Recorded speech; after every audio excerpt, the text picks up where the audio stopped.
ప్రముఖ సింగర్ మను గురించి ప్రత్యేకంగా చెప్పాల్సిన అవసరం లేదు. సౌత్ టాప్ 10 సింగర్స్ లో ఆయన ఒకరు. ఆయన తన 40 ఏళ్ల కెరియర్ లో తెలుగు, కన్నడ, తమిళ్తో పాటు దాదాపు 11 భాషల్లో 35,000కు పైగా పాటలు పాడారు. అలాగే మను కేవలం సింగర్ మాత్రమే కాదు, డబ్బింగ్, మిమిక్రీ ఆర్టిస్ట్ కూడా. ఆయన డబ్బింగ్ వేరే లెవెల్లో ఉంటుంది. ఇక సూపర్ స్టార్ రజనీకాంత్ కు దాదాపు అన్ని తెలుగు సినిమాలకు డబ్బింగ్ చెప్పింది ఆయనే. మరోపక్క బుల్లితెరపై జడ్జిగా కూడా ఎంటర్టైన్ చేసిన విషయం తెలిసిందే. ఇలా ఎంతో పరువు ప్రతిష్టలను సంపాదించుకున్న ఆయనకు మాయన మచ్చ తెచ్చారు తన కుమారులు. మను పరువును తీసేశారు. అసలు ఏం జరిగింది? మను కుమారులపై పోలీస్ కేసు ఎందుకు నమోదైంది? పరారులో ఎందుకు వాళ్ళున్నారు?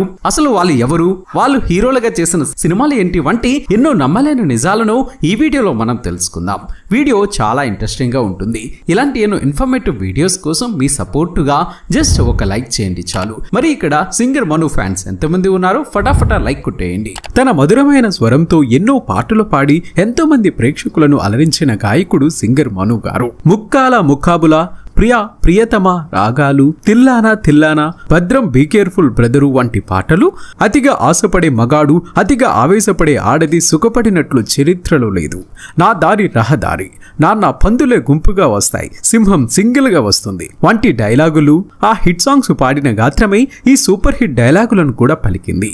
పాటైనా మాటైనా తనదైన శైలిలో ప్రేక్షకులను ఆకట్టుకునే ఆ స్వరానికి సొంతదారు నాకూరు బాబు అలియాస్ మను. ఆయన జీవితంలో కొన్ని పదనెసలు గురించి ఆయన మాటల్లో. బారులు బారులుగా ఎడ్ల పండ్లు సాగుతూ ఉంటాయి. చుట్టూ పచ్చని పొలాలు, ఏ సాయంత్రానికో ఏ పల్లెటూరులోనో బస, డేరాలు కట్టి మెట్రో మ్యాక్స్ లైట్లో వెలుగులో నాటకాలాడ్డం, తెల్లారాక కట్టిన పందిళ్లను విప్పుకొని ఇంకో ఊరికి ప్రయాణం కట్టడం, మరో రోజు మరో ఊరు. ఇది నా నేపథ్యం, ఇది నా బాల్యం. అమ్మ సహీదా, నాన్న రషుల్ ఆల్ ఇండియా రేడియోలో పనిచేసేవారు. నేను, ఇది మా ఫ్యామిలీ. జీళ్లు కొనుక్కోవడానికి పిల్లలంతా అమ్మని నాన్నని అడిగే వయసులోనే నేను పాటలు పద్యాలు పాడి 10వ తరగతి సంపాదించేవాణ్ణి. చదువు, సంగీతం ఇద్దరు సరస్వతుల ఆశీర్వాదం పొందిన అదృష్టవంతుణ్ణి.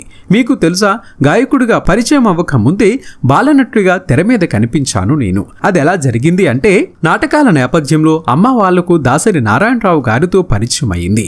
ఆయన తీస్తున్న నీడా సినిమాలో అమ్మకు ఓ పాత్ర ఇచ్చారు. అందులోనే నాకు బాలనటుడిగా అవకాశం ఇచ్చారు. ఒక్క సీన్ క్యారెక్టర్ నాది. ఆ తరువాత రంగూన్ రౌడీ, కేటుగాడు సినిమాల్లో చిన్నప్పటి కృష్ణంరాజు, మోహన్ బాబు పాత్రలు చేశాను. నీడలేని ఆడది సినిమాకు సంగీత దర్శకుడు ఎంఎస్ విశ్వనాథన్ గారు. అందులో హీరోయిన్ పెళ్లి చేసుకుని వెళ్లిపోయే సీన్లో అప్పగింతలకు ఒక పాట ఉంటుంది. ఎస్పి బాలసుబ్రహ్మణ్యం గారు పాడారు. ఆ పాట పాడేందుకు ఆయన వచ్చే లోపల రికార్డింగ్ థియేటర్లో ఒక సంఘటన జరిగింది. నాకు పాడడం వచ్చని మా నాన్న విశ్వనాథ్ గారికి చెప్పారు. పాడమన్నారు ఆయన. ఓ గజల్ పాడి వినిపించాను. వెంటనే అప్పుడు రికార్డింగ్ చేయబోతున్న పాట నాకు నేర్పించి పాడమన్నారు. నా పాటంతా విని, బాగా పాడుతున్నావు, కానీ గొంతులో ఏదో తెలియని భయం ఉంది అంటూనే ఇందులోనే ప్రయత్నిస్తే భవిష్యత్ బాగుంటుంది అని సలహా ఇచ్చారు. దాంతో పాటల మీద దృష్టి పెట్టాను. 2 ఏళ్ల పాటు ఆయన దగ్గర శిష్యరికం చేశాను. అక్కడ ఉంటూనే విడిగా బయట రెస్టారెంట్లలోనూ కళ్యాణ మండపాల్లోనూ పాటలు పాడి 100-150 సంపాదించుకునేవాణ్ణి. మురళీమోహన్ గారి జైభేరి బ్యానర్ మీద తీసిన కర్పూర దీపం సినిమాకు బాలసుబ్రహ్మణ్యం గారు సుశీలమ్మతో కలిసి సెకండ్ హీరో పాత్రకు చిన్న చిన్న బిట్లు పాడాను. అప్పుడు మురళీమోహన్ గారు కూడా అదే మాట అన్నారు. నీదే ఉంచుతున్నామోయ్ అని. తొలి పరిచయం నాకూరు బాబు అని వేశారు అందులో. అప్పుడు నా ఆనందాన్ని మాటల్లో చెప్పలేను. ఊహ నిజమైన క్షణాలవి. క్రమంగా 1-2 అవకాశాలు రావడం మొదలుపెట్టాయి. అక్కడ చేస్తూనే ఆ పాటలు పాడేవాణ్ణి. చాలా కష్టంగా ఉండేది. ఇదంతా చూసి చక్రవర్తి గారు, రేయ్, నీకు గాయకుడిగా మంచి భవిష్యత్తు ఉంది, అందులోనే స్థిరపడు, తప్పకుండా మంచి అవకాశాలు వస్తాయి, అక్కడ నీకెప్పుడు ఖాళీ వచ్చినా మళ్ళీ నా దగ్గరకు వచ్చే అని ధైర్యం చెప్పి పంపారు. ఆయనిచ్చిన ధైర్యంతోనే వేసిన అడుగు మళ్ళీ వెనక్కి తీసుకోవాల్సిన అవసరం రాలేదు. తరువాత ఇళయరాజా గారితో పరిచయం నా జీవితంలో పెద్ద మలుపు. తన ప్రతి చిత్రంలో అవకాశాలు ఇస్తూ నన్ను పాపులర్ సింగర్ ని చేశారు ఆయన. తెలుగు, తమిళం, కన్నడ, మలయాళం, ఒరిస్సా, బెంగాలీ భాషల్లో 20,000కు పైగా పాటలు పాడాను. ముత్తు, అరుణాచలం, నరసింహ, బాబా, శివాజీ సినిమాలకు రజనీకాంత్ గారికి, సతీ లీలావతి సినిమాలు కమల్ హాసన్ గారికి డబ్బింగ్ చెప్పి ఆ రంగంలోనూ నన్ను నేను నిరూపించుకున్నాను. ఇప్పటికీ అనేక భాషల్లో పాటలు పాడే అవకాశాలు వస్తూనే ఉన్నాయి. ఈ జన్మకిది చాలదా అనిపిస్తుంది. నేను ఈవేళ ఈ స్థితిలో ఉన్నాను అంటే నేను నా ఫ్యామిలీ ఎంత ఆనందంగా ఉన్నాము అంటే అది ఇళయరాజా గారి చలవే. అడపాదడపా పాటలు పాడే నాతో రజనీకాంత్ లాంటి పెద్ద హీరోలకు పాడించి పాపులర్ చేశారు ఆయన. నా అసలు పేరు నాగూర్ బాబును మనుగా మార్చిందే ఆయన. మను గారు జమీలా గారిని 1985లో పెళ్లి చేసుకున్నారు. వీరికి 3 పిల్లలు, సకీర్, రఫీ అండ్ సోఫియా. 2 కొడుకులు, 1 కూతురు. రెండవ కొడుకు చిన్న కూతురు సింగర్ గా రాణిస్తూ ఉన్నారు.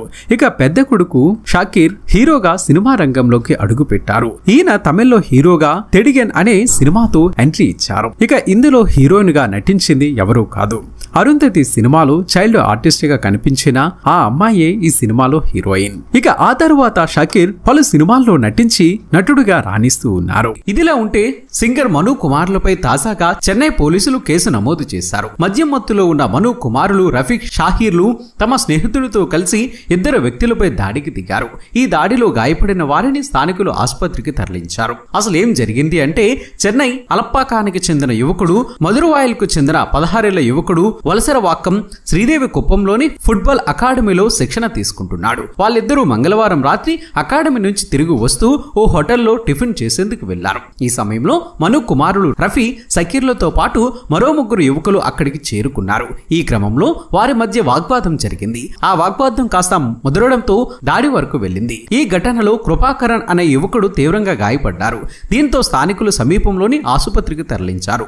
ఈ ఘటనపై సమాచారం అందుకున్న పోలీసులు చేరుకుని బాధితుల ఫిర్యాదు మేరకు కేసు నమోదు చేశారు. ఈ క్రమంలో సింగర్ మను కుమారులు రఫీ, షకీర్, వాళ్ళ స్నేహితులు విఘ్నేష్, ధర్మ, జహీర్లపై హత్య, బెదిరింపులు, దాడి, అసభ్యకరంగా ప్రవర్తించడం వంటి 4 సెక్షన్ల కింద కేసు నమోదు చేశారు. వల్లక్కరం పోలీసులు విఘ్నేష్, ధర్మను అరెస్టు చేశారు. పరారులో ఉన్న వారిలో మను 2 కుమారులు, మరో స్నేహితుడు ఉన్నారు. వీరి కోసం పోలీసులు తీవ్రంగా గాలిస్తున్నారు.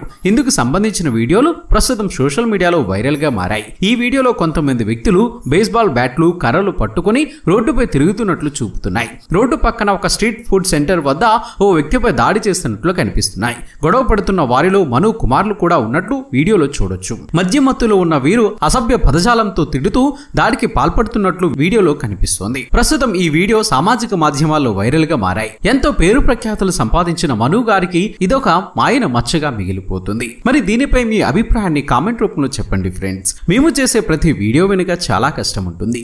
ఆ కష్టానికి మీరిచ్చే ప్రతిఫలం ఒక లైక్ కొట్టి సబ్స్క్రైబ్ చేసుకోవటమే. చేస్తారు కదా ఫ్రెండ్స్.